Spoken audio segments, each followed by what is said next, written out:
mais uma aula, né? Banco de dados Zoom. Agora a gente vai falar sobre o modelo físico, entidade relacionamento, né? Entidade estendido, né? Modelo físico estendido para especialização e generalização, tá? E mais DQL.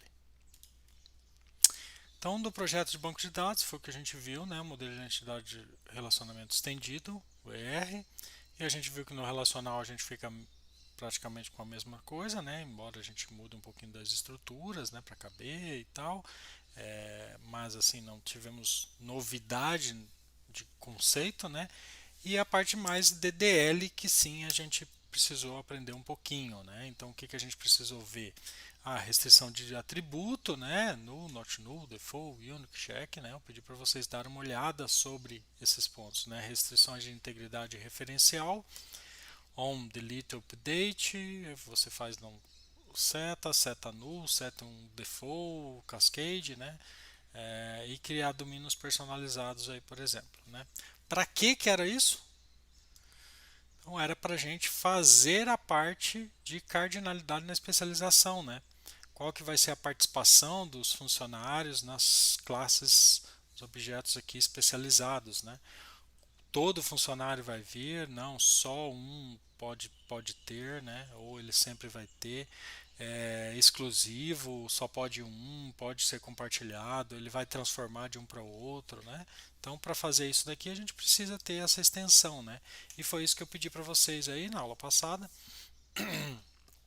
Então, modelo físico para o minimundo, esse mesmo minimundo aqui da empresa, simplificado, né? Com só funcionário, secretário, gerente e técnico, mas para garantir especialização parcial e exclusiva, né? Então esse foi o exercício da aula passada para vocês estudarem isso, né? A princípio a gente vai tirar dúvida disso na parte síncrona ali, tá? Assim como a resolução dos exercícios ali, correção. Isso foi motivado por quê, né? Que foi o que eu levantei ali no cuidados do projeto de implementação, né? Então, vai ter ali restrições de domínio de tamanho, né? Que vocês vão colocar, né? Cuidar com aquilo, né? Principalmente se a gente colocar o tipo aqui, especialidade, né? Tem que cuidar do tamanho também. Como identificar essa especialidade, né? Então, cadastrar aquele atributo extra na entidade geral, né? Para você, na relação geral, né?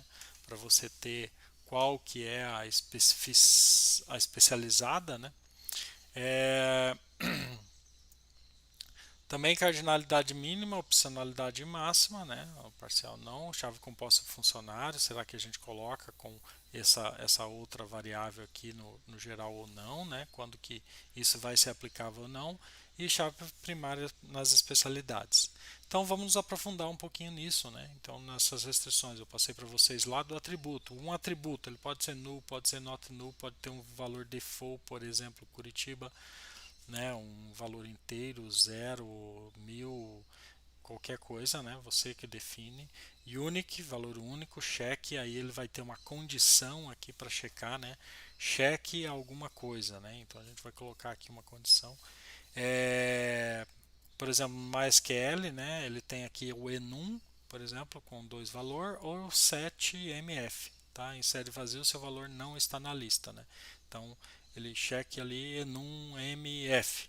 Aí ele vai verificar. Se você colocar J, ele vai colocar zero, tá? Então, null, né?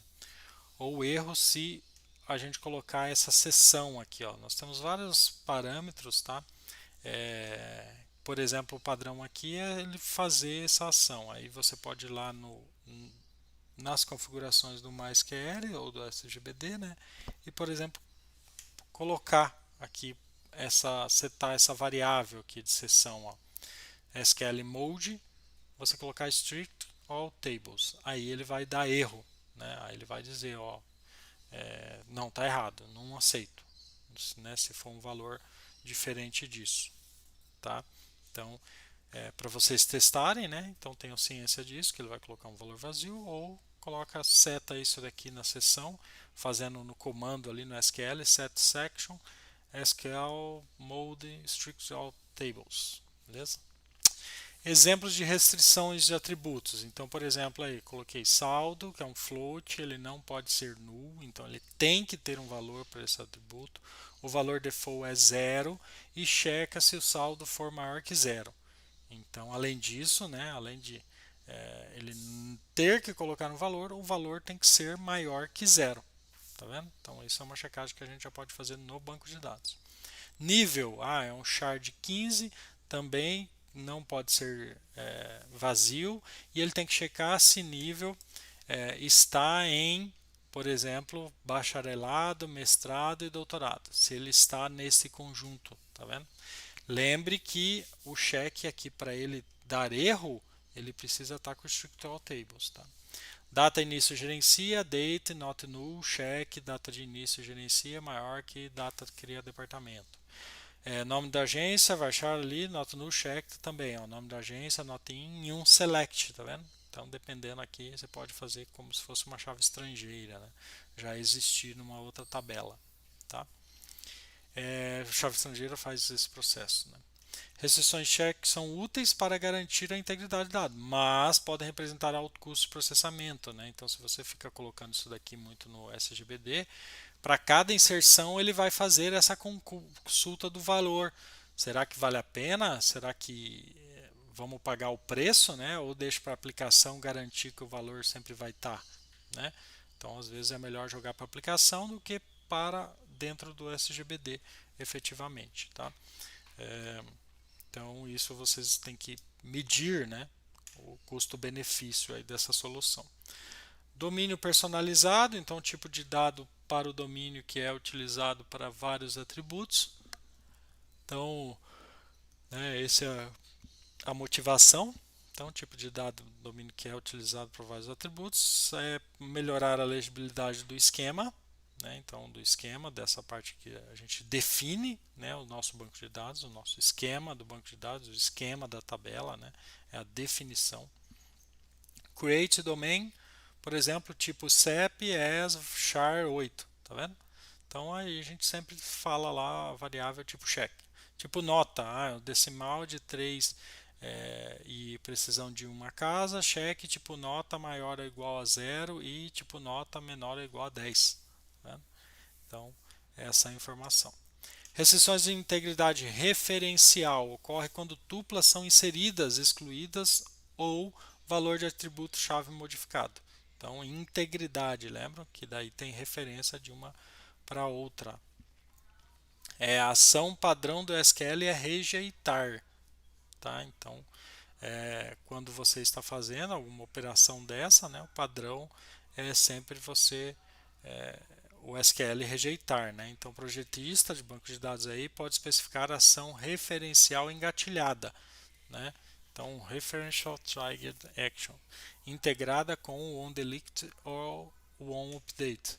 Então, no action, set null, por exemplo, set default cascade. Lembra que eu mostrei, né? Quando você criou a tabela via IDE, Workbench, ali ele já colocou esses extras, né? Então, aqui ó, on update cascade, né? On delete set null, tá vendo?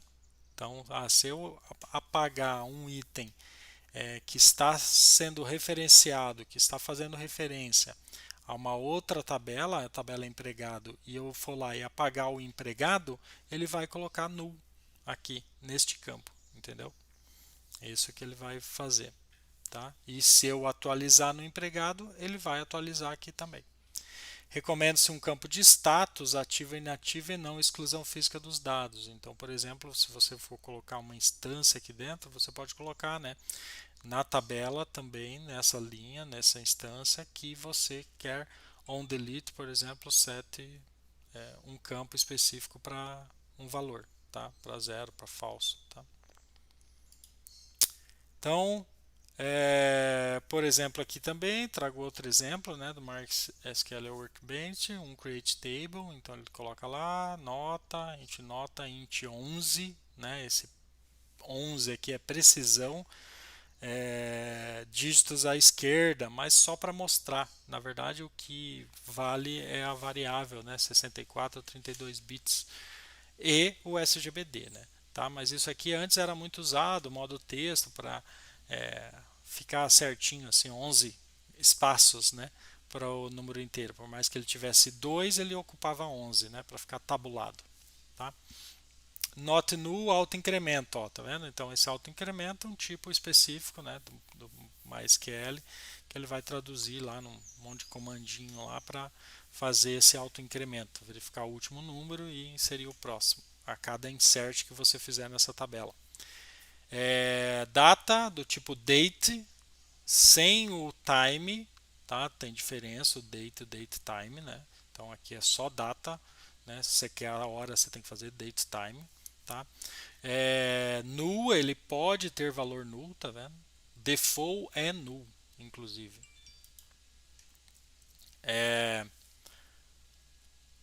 Preço total decimal, né, de 10 casas, sendo duas de precisão. Ele pode ser null também e o default é null também. Cliente, ID cliente, então inteiro de 11, né? Not null, ó, ele precisa de um valor. Ele coloca aqui, chave primária vai ser ID nota e cliente, ID cliente. Então a chave primária é composta, ID nota, cliente, ID cliente. Index, criou um index, FK nota client 1 IDX. Esse índice vai ser em cima do campo cliente ID cliente ascendente com uma restrição FK nota cliente 1. Tá? Então aqui, ó, então esse é o índice, né? Foi criado até aqui. Ele criou um índice para o FK nota, cliente ID cliente. E criou uma restrição aqui, FK nota cliente, chave estrangeira para cliente ID cliente, para essa variável que vai referenciar a tabela cliente, o campo ID cliente. On delete no action, não faz nada na deleção. On update, na atualização, também no action, tá? Então alguns detalhes, né, que vocês vão, claro, aprofundar mais na próxima disciplina, em banco de dados 2, mas a gente já fica se ambientando, né, e principalmente para a gente ver essa questão da implementar ali a especialização, tá? Algumas propriedades, mas não precisa, claro, de tudo isso. E uma outra informação é isso aqui, o engine, né, InnoDB default char set, ó. Isso aqui dá muito problema de codificação quando vocês forem ficar lidando com interfaces, né? Então, manipulação de dados, normalmente o MySQL, o padrão dele é UTF-8, e o padrão, por exemplo, no servidor web que você instala no Linux, no Windows, vai ser ISO, né? 8859. Aí você vai precisar mudar, por exemplo, isso daqui, ó, padrão aqui, o char set, tá? Para ISO 98, para não ficar aqueles caracteres inválidos, beleza? Então, se der algum problema de caractere, você já sabe mais ou menos o caminho aí para resolver, que é esse char set, beleza? Cito também aqui erros de DDL, de definição, né, do esquema do teu banco de dados, aqui que a gente está criando o esquema, né? Então, por exemplo, isso aqui, create table test, NSS empregado, integer, for key, references empregado, NSS empregado. Qual que é o erro deste comando aqui? Tem um erro aqui, ó. E ele acusou nesse F aqui, ó. Por quê? Eu não posso colocar uma restrição de chave estrangeira na sequência, né? No MySQL, pode ser que outros SGBD permita, tá? Fazer essa sobrecarga, mas o MySQL ele não permite. Você tem que criar a variável e depois colocar uma restrição de chave estrangeira para aquela variável, tá? Não essa definição única. Então ele dá esses erros, né? Os erros de DDL, de definição, né, são meio estranhos, assim. Você tem que estar esperto, você tem que entender do que você está fazendo, tá? Senão ele, né, não é muito amigável, é difícil a sintaxe ali identificar onde é que está. Por exemplo, aqui, teste 2, NSS, integer primary key, ó, referências empregado. Onde é que ele deu o erro? No ponto. Primary key, referências empregado. E aí, como é que é? ele não pode, né, uma chave primária referenciar um outro termo, né? Então, por isso que ele está aqui com esse erro aqui, mas na verdade nem era para ser, né? Então era chave estrangeira, né? Então, né, é bom vocês aprenderem bem o SQL para não cair nessas pegadinhas aí, porque o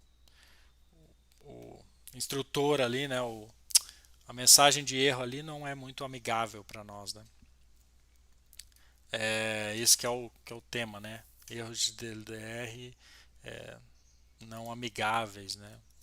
Vou até complementar isso daqui para vocês, né? Não amigáveis. Isso. Então pronto.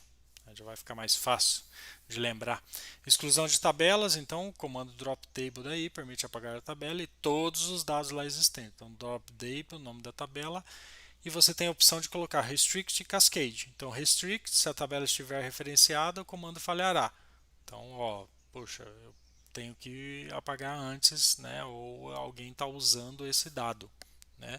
Então não posso apagar. Cascade terá sucesso eliminando todas essas restrições. Então vai apagando também nos outros, né? E aí dependendo do que você colocou lá, se ele seta null, se ele não faz nada, o que, que ele faz? Ele apaga esse registro.